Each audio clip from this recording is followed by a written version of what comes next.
So we have a 2020 Ford Escape all-wheel drive SE, and the oil pressure sensor or oil pressure switch, whatever you want to call it, went out.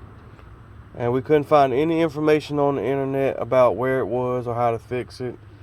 Bunch of runarounds, but on this newer car they didn't have it. So if you look right down there,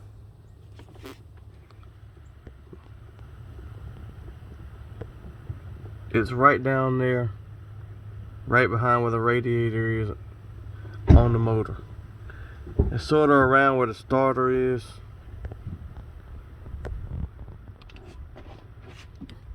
It's got a little right down there.